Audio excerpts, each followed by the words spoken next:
ನಮಸ್ತೆ, ನಾನು GT ಹರಗಿ ಜ್ಞಾನಚೇತನ ವಿದ್ಯಾ ಕೇಂದ್ರ ಹಾವೇರಿಯಿಂದ ಮಾತಾಡ್ತಾ ಇದ್ದೀನಿ. ಇವತ್ತು ಒಂದು ವಿಶೇಷವಾದಂಥ ವಿದ್ಯೆ ಬಗ್ಗೆ ಪರಿಚಯ ಮಾಡಿಕೊಳ್ಳೋಣ.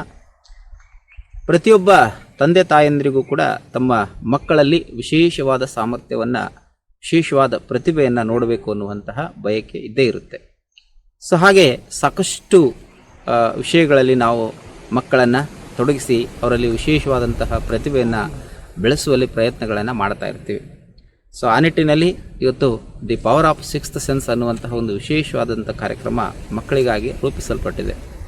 ಈ ಕಾರ್ಯಕ್ರಮದ ವಿಶೇಷತೆ ಏನು ಅಂತ ಹೇಳಿದ್ರೆ, ನಮಗೆ ಪ್ರಕೃತಿ ಸಾಕಷ್ಟು ಶಕ್ತಿಗಳನ್ನು ಕೊಟ್ಟಿರುತ್ತೆ. ಸೊ ಹಾಗೆಯೇ ಪ್ರಕೃತಿಯಲ್ಲಿ ಸಾಕಷ್ಟು ರಹಸ್ಯ ಶಕ್ತಿಗಳು ಕೂಡ ಇರುತ್ತೆ.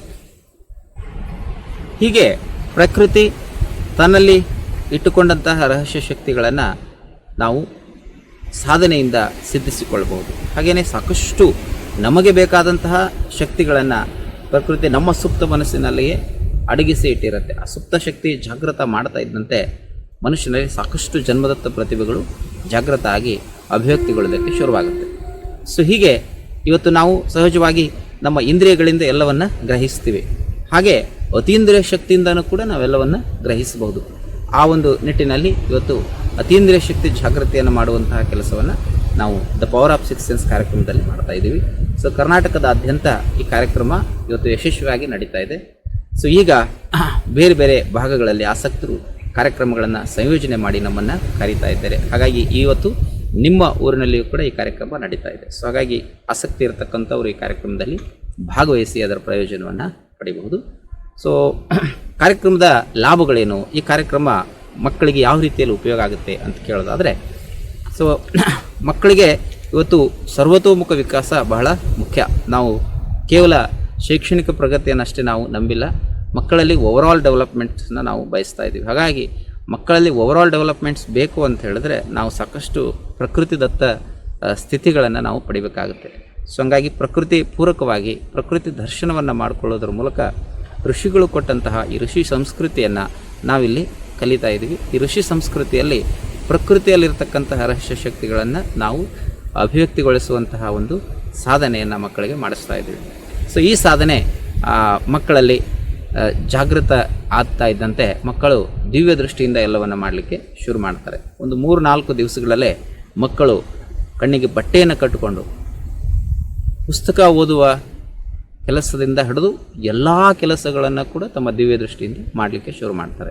ಸೊ ಇದರಿಂದ ಮಕ್ಕಳಲ್ಲಿ ಏಕಾಗ್ರತೆ ಮಟ್ಟ ಹೆಚ್ಚಾಗುತ್ತೆ, ಗ್ರಹಿಕೆಯ ಮಟ್ಟ ಹೆಚ್ಚಾಗುತ್ತೆ, ಜ್ಞಾಪಕ ಶಕ್ತಿಗೆ ಇದು ಪೂರಕವಾಗಿರ್ತಕ್ಕಂಥದ್ದು, ಆರೋಗ್ಯಕ್ಕೂ ಕೂಡ ಇದು ಪೂರಕವಾಗಿರ್ತಕ್ಕಂಥದ್ದು. ಹೀಗೆ ಮಕ್ಕಳ ಸರ್ವತೋಮುಖ ವಿಕಾಸಕ್ಕೆ ಪೂರಕವಾಗಿರ್ತಕ್ಕಂಥ ಈ ಕಾರ್ಯಕ್ರಮ ಮಕ್ಕಳ ಆರೋಗ್ಯ, ಆನಂದ, ಅವರಲ್ಲಿ ಶೈಕ್ಷಣಿಕ ಪ್ರಗತಿಯನ್ನು ಉಂಟು ಮಾಡೋದ್ರ ಮೂಲಕ ಅವರ ಜೀವನಕ್ಕೆ ಸಾಕಷ್ಟು ಲಾಭದಾಯಕ ಪರಿಣಾಮಗಳನ್ನು ತಂದುಕೊಡುವಂತಹ ವಿಶೇಷವಾದಂತಹ ತರಬೇತಿ ಆಗಿದೆ. ಸೊ ಈ ಕಾರ್ಯಕ್ರಮದಲ್ಲಿ ಎಲ್ಲರೂ ಕೂಡ ಭಾಗವಹಿಸ್ಬೋದು. ವಿಶೇಷವಾಗಿ 8 ವರ್ಷದಿಂದ 18 ವರ್ಷದ ಒಳಗಡೆ ಇರತಕ್ಕಂತಹ ಮಕ್ಕಳು ಈಗ ಒಂದು ಕಾರ್ಯಕ್ರಮದಲ್ಲಿ ಭಾಗವಹಿಸಬೇಕು. ಕಾರಣ ಬ್ರಹ್ಮಚರ್ಯಾವಸ್ಥೆಯಲ್ಲಿ ಮಕ್ಕಳಿಗೆ ಈ ಒಂದು ಶಕ್ತಿ ಸಿದ್ಧಿಯಾಗುವಂಥದ್ದು ಸುಲಭ. ಸೊ ಹಂಗಾಗಿ ಈ ಒಂದು ಅವಧಿಯನ್ನು ಎಲ್ಲ ಪೋಷಕರು ಕೂಡ ಪ್ರಯೋಜನ ಪಡ್ಕೊಳ್ಬೇಕು. ಹಾಗೆಯೇ ಸಾಕಷ್ಟು ಬಾರಿ ನಾವೇನು ಮಾಡ್ತೀವಿ ಅಂತ ಹೇಳಿದ್ರೆ, ಏನಾದರೂ ಸಮಸ್ಯೆಗಳಿದ್ದಾಗ ಮಾತ್ರ ಪರಿಹಾರಕ್ಕಾಗಿ ಹುಡುಕಾಡ್ತೀವಿ.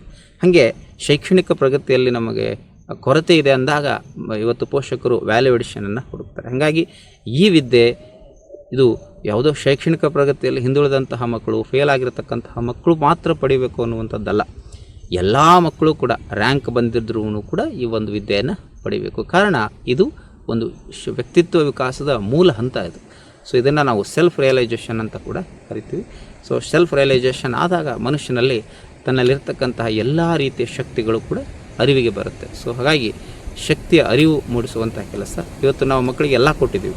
ಬಿಲ್ಡಿಂಗ್ಸ್ ಕೊಟ್ಟಿದ್ದೀವಿ, ದೊಡ್ಡ ದೊಡ್ಡ ಸಿಲೆಬಸ್ ಕೊಟ್ಟಿದ್ದೀವಿ, ಸಾಕಷ್ಟು ವಿಷಯಗಳಲ್ಲಿ ಮಕ್ಕಳನ್ನು ಶ್ರೀಮಂತರನ್ನಾಗಿ ನೋಡ್ತಾ ಇದ್ದೀವಿ. ಆದರೆ ಮಕ್ಕಳಲ್ಲಿ ನಾವು ಆತ್ಮವಿಶ್ವಾಸವನ್ನು ತುಂಬುವಲ್ಲಿ, ಅವರಲ್ಲಿ ಕಾನ್ಫಿಡೆನ್ಸ್ ಲೆವೆಲನ್ನು ತುಂಬುವಲ್ಲಿ ಇವತ್ತು ಶೈಕ್ಷಣಿಕ ವ್ಯವಸ್ಥೆ ಸೋತಿದೆ. ಹಾಗಾಗಿ ಆ ನಿಟ್ಟಿನಲ್ಲಿ ಮಕ್ಕಳಿಗೆ ಒಂದು ಮೌಲ್ಯಾಧಾರಿತ ಶಿಕ್ಷಣವಾಗಿ ತುಂಬ ಕಡಿಮೆ ಸಮಯದಲ್ಲಿ ಅತ್ಯಂತ ಹೆಚ್ಚು ಪರಿಣಾಮವನ್ನು ಬೀರುವಂತಹ ಈ ವಿಶೇಷ ಕಾರ್ಯಕ್ರಮವನ್ನು ಪ್ರತಿಯೊಂದು ಊರುಗಳಲ್ಲಿಯೂ ಕೂಡ ನಡೆಸಿಕೊಡುವಂಥ ಪ್ರಯತ್ನವನ್ನು ನಾವು ಮಾಡ್ತಾ ಇದ್ದೀವಿ. ಇವಾಗ ನಿಮ್ಮ ಊರಿನಲ್ಲೂ ಕೂಡ ಈ ಅವಕಾಶ ಇದೆ. ಎಲ್ಲರೂ ಕೂಡ ಈ ಅವಕಾಶವನ್ನು ಸದುಪಯೋಗ ಮಾಡಿಕೊಳ್ಳ್ರಿ. ಹಾಗೆಯೇ ಈ ಮಾಹಿತಿಯನ್ನು ನಿಮ್ಮ ಅಕ್ಕಪಕ್ಕದ ಊರುಗಳಿಗೂ ಕೂಡ ನಿಮ್ಮ ಆತ್ಮೀಯರಿಗೂ ಕೂಡ ತಲುಪಿಸಿ ಅಂಥೇಳಿ ಈ ಮೂಲಕ ಕೇಳ್ಕೊಳ್ತಾ ಇದ್ದೀನಿ.